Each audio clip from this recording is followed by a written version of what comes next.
Alguna ve imaginast que hello que el mundo la main monstruo podría ser hello unico que te salvaria del infierno? À finale de los 80, en hello profundo del Val Rojo de Wyoming, un veterano de guerra atormentado por el tepto encuentra una criatura encadenada en el bosque, énorme, herida, con ojo en bar y una nota que dice, demasiado peligroso. Perdonam. Pero en lugar de atacarlo, la criatura le posa suavemente la mano en el hombro. Lo lamant pi grande. En realidad, permaneció a su lado durante sus ataques de pánico. Protegio a un servatillo de la lluvia. Cantaba por la noche, apaciguando las pesadillas de la guerra. No era un monstruo. Era el corazón del bosque. Esta historia está basada en la historia real de Calder Moore, un soldado que hello perdió todo hasta que encontró algo que ni siquiera el campo de batalla pudo arrebatarle, la confianza. En los próximos 5 minutos, descubrirá la historia de Rook, la criatura que salvó el alma de un hombre, desaparecida entre el humo d'un incendio, dejando tras de si un camino de hierba transada. Una señal de que nunca se había ido del todo. Y cuando los disparos resonaron entre los árboles, no fu miedo hello que wast, sino sacrificio. Si alguna vez te hayas sentido solo en el mundo, no te pierdas esta historia, porque quizá, solo quizá, honeste esperando a que tu propio Rook te encuentre. Por cierto, ¿desde dónde la ves? Déjà tu suda au paix, en los comentarios. Me encantaría saludar y ver dónde encontró refugio esta historia esta noche. El bosque seguía aferrado e esa manana, el air cargado de podredumbre y ceniza, como si la tierra misma contuviera la respiración. Era el tipo de silencio que Calder Moore había aprendido a descifrar hacia mucho tiempo, cuando el silencio significaba francotirador. Bajó lentamente del Porsche, con las botas crujiendo sobre una alfombra de hoja húmeda y quebradiza, los rifles colgado al hombro y el aliento empanado por el air del amance. Su mano derecha se crispó cerca del gatillo, no por miedo, sino por costumbre. El Val Rojo y el otoño tardío no eran propicio para la comodidad. El bosque no había cambiado en ano. El tampoco. 44 con los uso entumecido por el frío, los suado na tanto a hello que nadie más parecía oír. La guerra había terminado en el papel, pero el sonido de las puertas al cerrar son le hacía latir el corazón. El crepitar de un relámpago abriendos pasó a través de una nube de tormenta trajo de vuelta, el enfermizo resplandor rosado de las bengalas y el silencio que había procedido a una explosión. Ese silencio estaba allí, cubriendo el val como una sabana mojada. Su trampa había permanecido intacta durante día, pero esta manana, algo se había movido. El alambre de púa a lo largo del borde norte estaba retorcido. Siguió la señal con cuidado, catalogando mentalmente cada hueco en la maleza, cada maleza retorcida. Una huela por aquí, una corteza raspada por allá, quizá un ciervo, o algo peor. Había lovido la noche anterior. El mundo estaba ahora cubierto de vapor en lugar donde el sol luchaba por abrir paso a través de la niebla gris. Llegó al arroyo de piedra caliza justo después del amance, donde el agua golpeaba contra la roca, medio congelada en su orilla.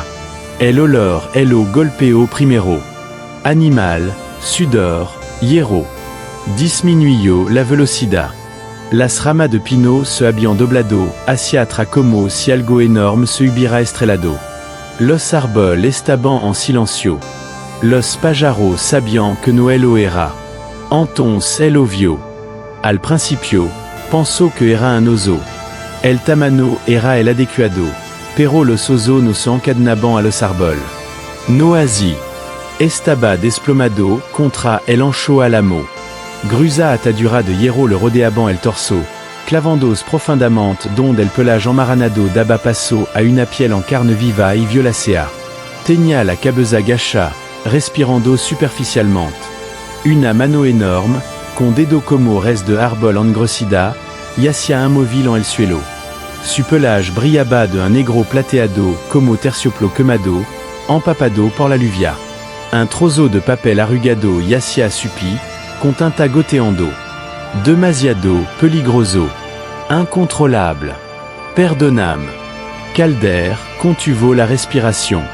La cosa se movió, no para gruñir ni abalanzarse, sino para respirar, temblando, débile, decidido. Ce quedo, paralysado. La cadena tracteo suavement. Durant un largo minuto, la miro fijamente, no se movió. El único sonido, era el agua. Surodi la toco barro mientras se arrodillaba, cotloso, como si se acercara a un soldado herido. Su cerebro le gritaba que retrocedira. Su corazón susurraba, el contrario. Un recuerdo, el atraveso. Marcus en Beyrouth. La explosion, los gritos, la sangre. Y esa misma mirada de impotencia antes de que la luz de su ojo se apagara. Calder parpadeo. No era un hombre, pero tampoco un monstruo. La cadena estaba oxidada. Esto levaría tiempo. Extendió la mano hacia atrás y sacó la navaja de la fenda del cinturón. Un quedaban resto de arena, de un lugar del que ya no hablaba. Dudo una vez, luego dio un paso adelante y deslizó la hoja bajo los eslabón. El sonido que hizo, metal contra metal, piel húmeda sediando, el hizo desmayarse, no de miedo, sino del recuerdo. La hoja mordió con fuerza. Su mano tembló, pero no se detuvo. La sangre goteaba en grusa gota, alguna suya, la mayoría no. La criatura gimió, bajo y guttural, no de amnasa, sino de dolor. Calder apretó la mandibula, cortó más profundo y, con un último giro, la cadena se soltó y cayó al suelo con un golpe sordo. La criatura se desplomó. El polvo se elevó a su alrededor. La cosa no se levantó, no rugió, no huyó, simplement permaneció allí, su lomo subiendo y bajando en lenta y trabajosa oleada. Calder dio un paso atrás. Entonces se movió. No rapido, no violento, solo una mano, enorme, coreosa, cicatrizada, extendida y preparada. No agarraba, sino que descansaba sobre el hombro de Calder. No respiraba. El arroyo murmuraba tras él. La niebla ondulaba entre los árboles como el aliento de un fuego moribundo. Bajo la vista y, por primera vez, vio su ojo, un hombre que brillaba tenuement en la penumbra.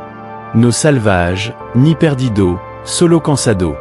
No había palabra. No hacía falta ninguna. Se quedaron así. Humano y bestia, hombre y mito, desconocido y desconocido. Arrodillado en el barro mientras el débil sol proyectaba un tono plateado sobre el dosel, y la cadena yacía entre elo, retorcida y moribunda. Para cuando Calder se puso de pie, con los vacro empapado y los musculos tembloroso, supo que Valrojo nunca volvería a estar en silencio. Volvió a mirar el árbol, la profunda cicatriz en la corteza, el mechón de pelo gris plateado atrapado en los eslabón y el papel medio dertido en la tierra. Perdonam. El air cambió. Algo se le había dado. Algo se le había quitado. Tras él, la criatura volvió a moverse. No se levantó. No corrió. Pero abrió los ojos y, durant un instant demasiado largo, simplement lo observó. Entonces, lenta y cautelosamente, giró la cabeza hacia el sonido del arroyo y exhaló larga y ásperamente. Calder miró hacia atrás antes de darse la vuelta. Su bota rasparon la piedra mojada al cruzar el arroyo. No dijo nada. No había ningún plan, ninguna razón. Pero a medida que se adentraba más en la niebla, de vuelta a su vieja cabana de madera deformada y bisagra oxidada, supo que algo había cambiado en el profundo de Esteval.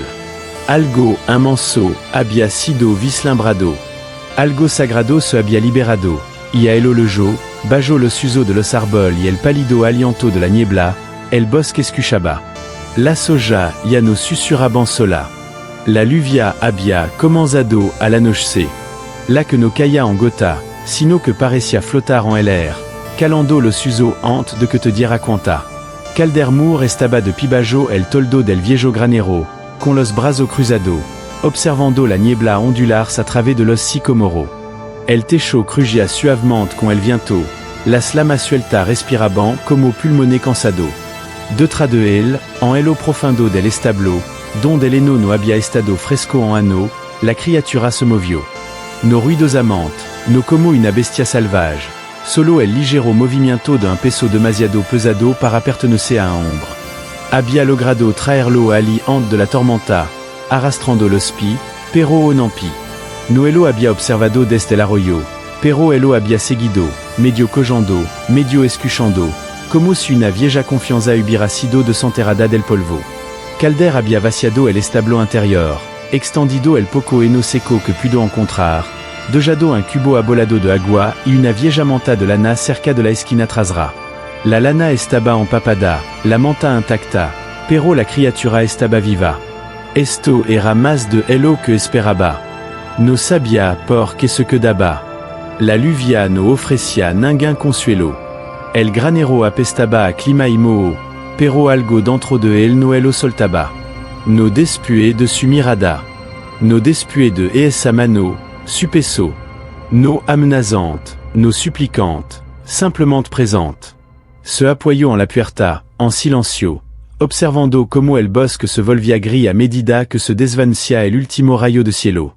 Tra él, crujió una tabla. Se giró bruscamente, con el corazón latiendo con fuerza, rozando con la mano el viejo rifle apoyado en la puerta. Pero no era la criatura. Era más pequeña, cotlosa, con el pelage moteado por la lluvia. Un cervatillo tembloroso, con los ojos abiertos, las costillas asomando a través de la piel húmeda.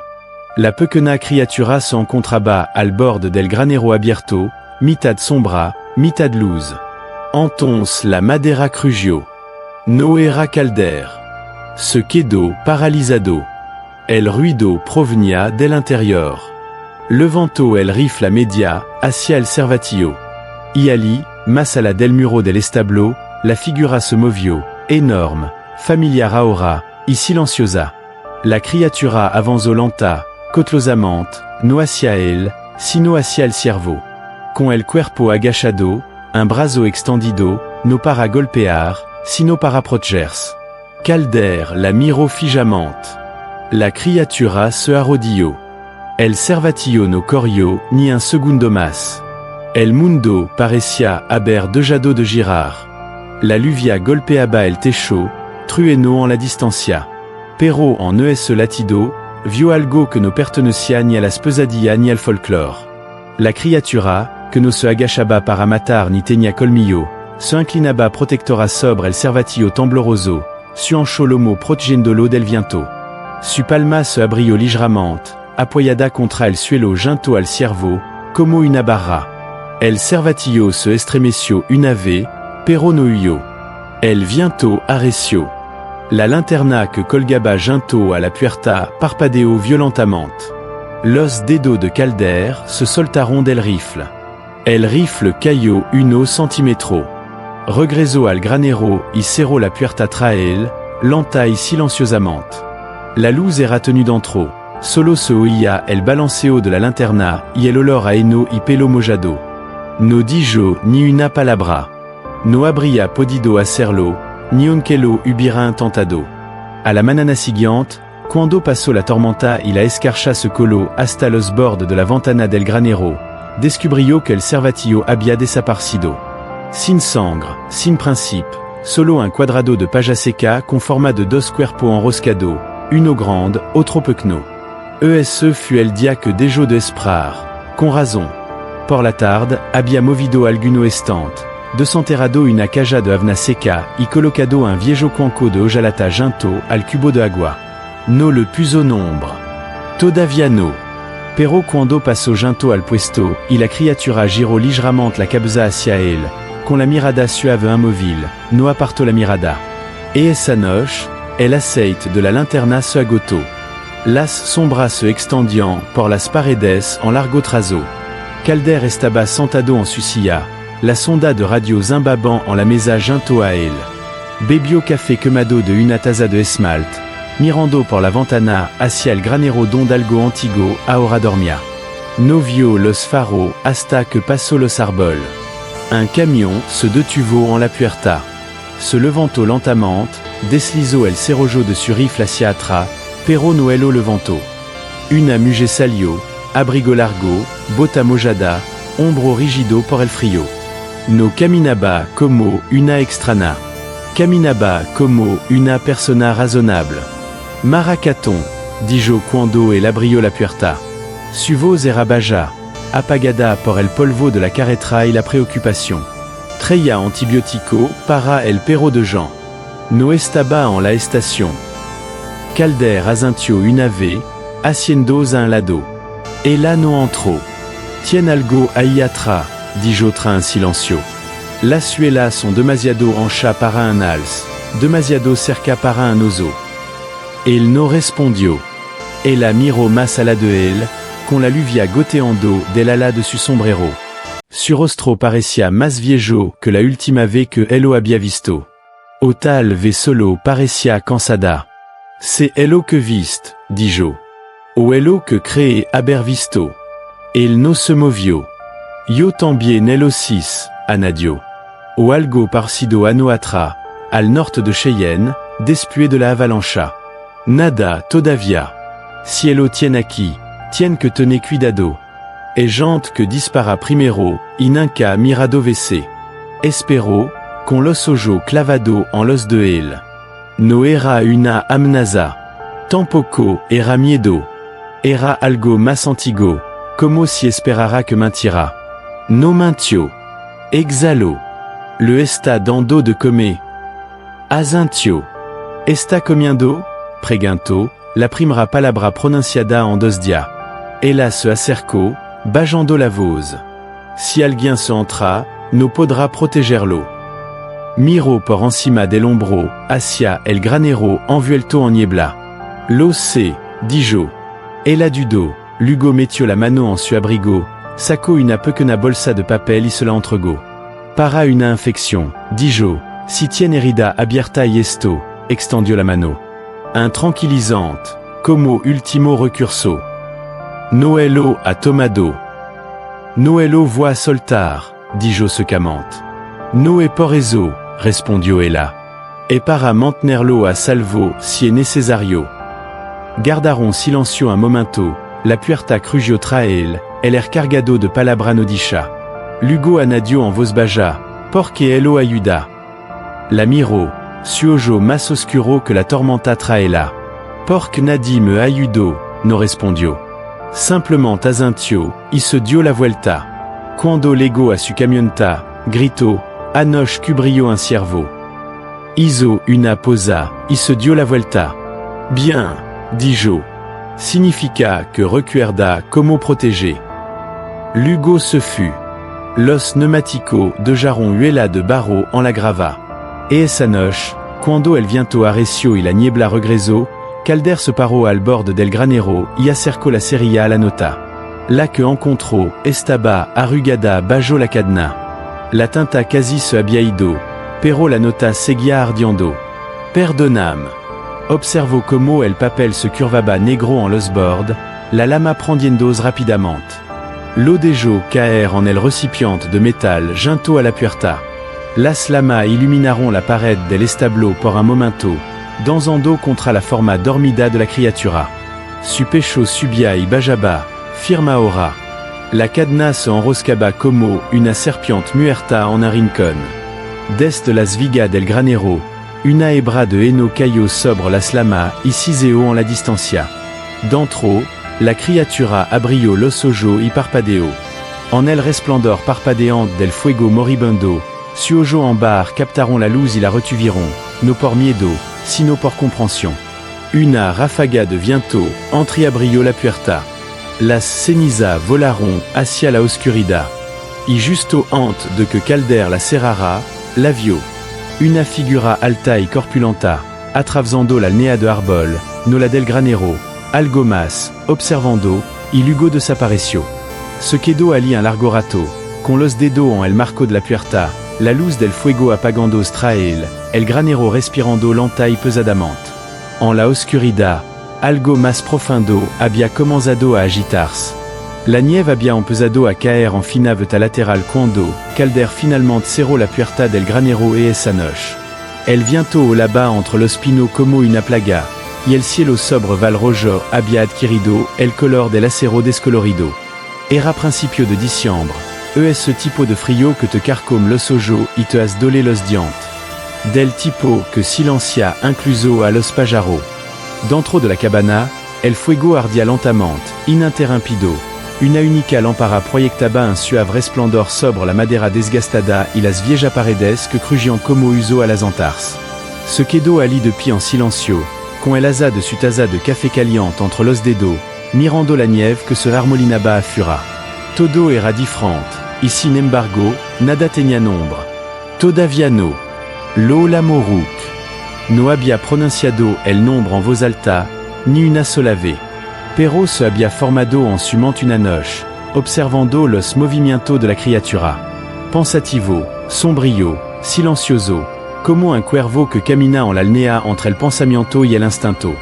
Su pelage, negro veteado de gris, atrapaba la luz del fuego como pluma en vuelo. No preguntaba, no gruña, no suplicaba. Simplement observaba, como si cada respiration tuviera un propósito. Rook le sentaba bien. No era un nombre. En realidad no. Era una comprensión. En el establo, Rook ya no se escondía en la sombra. Se quedó de pi más tiempo, incluso recorrió el perímetro del granero como si lo estuviera cartografiando, indiando suavemente los dedos en la suave madera, olfateando el air cerca de la slama de la ventana. Calder de jaba comida en el mismo rincón, rebanada de venado seco, resto de peine de maize, manzana ablandandosa. Y Rook siempre tomaba elo que necesitaba, nada más.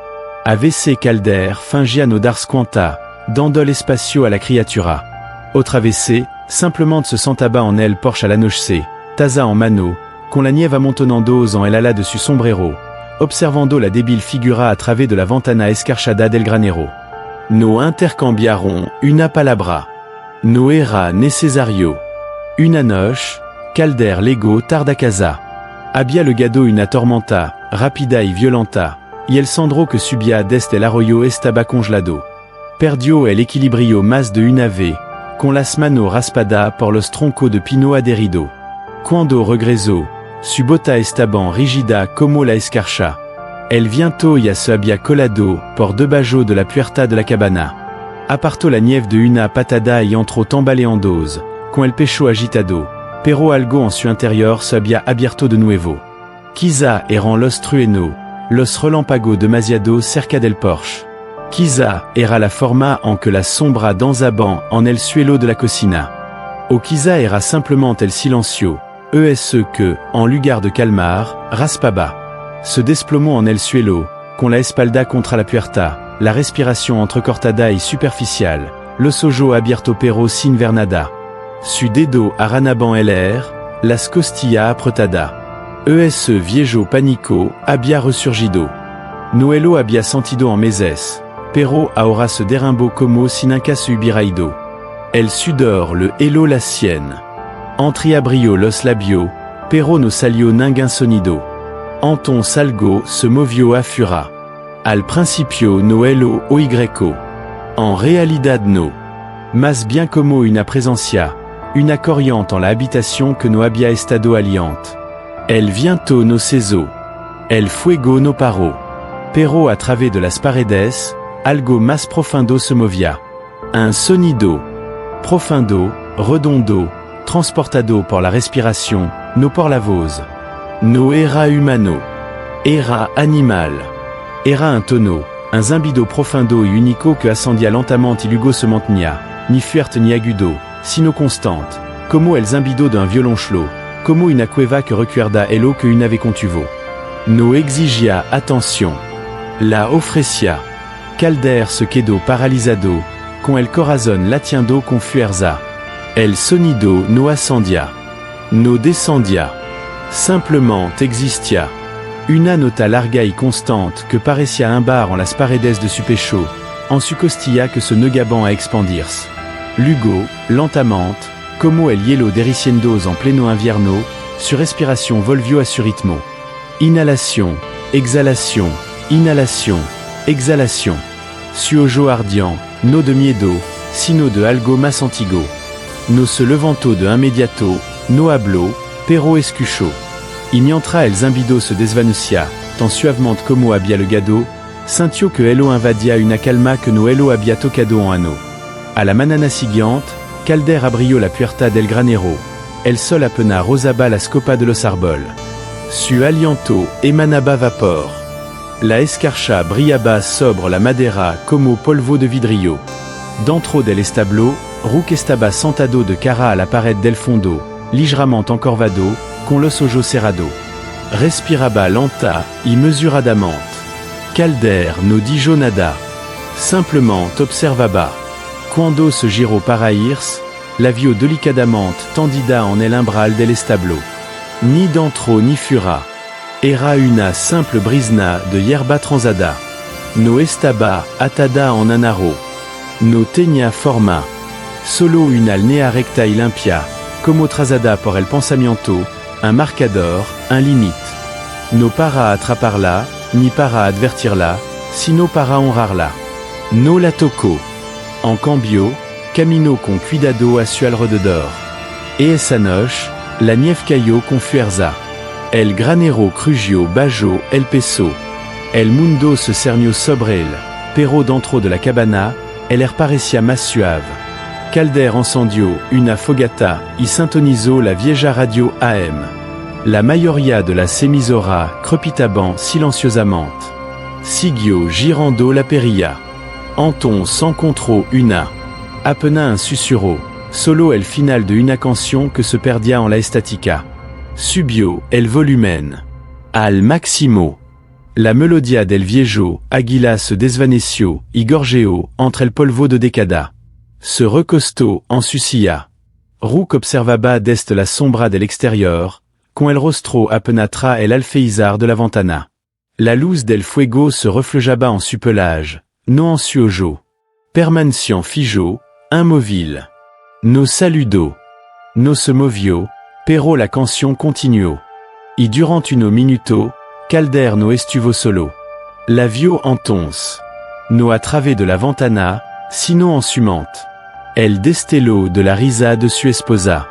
La mirada tierna en los ojos de su hija, al pedir malvavisco.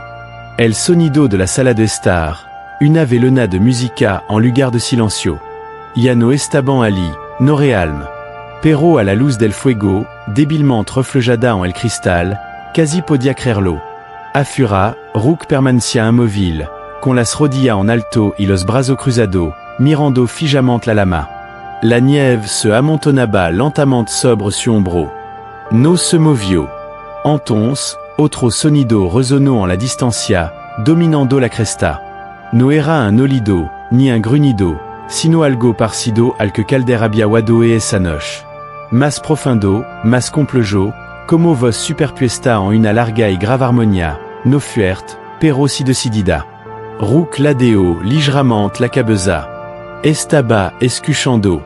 Calder se levantó y caminó hacia la puerta, con la mano apoyada en la vieja viga de pino. El sonido volvió a sonar. Esta vez fueron dos, un segundo tono que se elevaba justo por debajo del primero. No exactamente igual, pero respondía. Ruc se quedó quieto, pensativo. No miró a Calder. Observó los árboles. E esa noche, Calder no durmió. Se sentó junto a la ventana, observando el límite del bosque, donde a veces se movía en forma entre los troncos. No rápida, no descuidada, simplement presente. Por la manana, la hierba transada había desaparecido, pero la nieve que la cubría permanecía intacta. Ruc no comió ese día.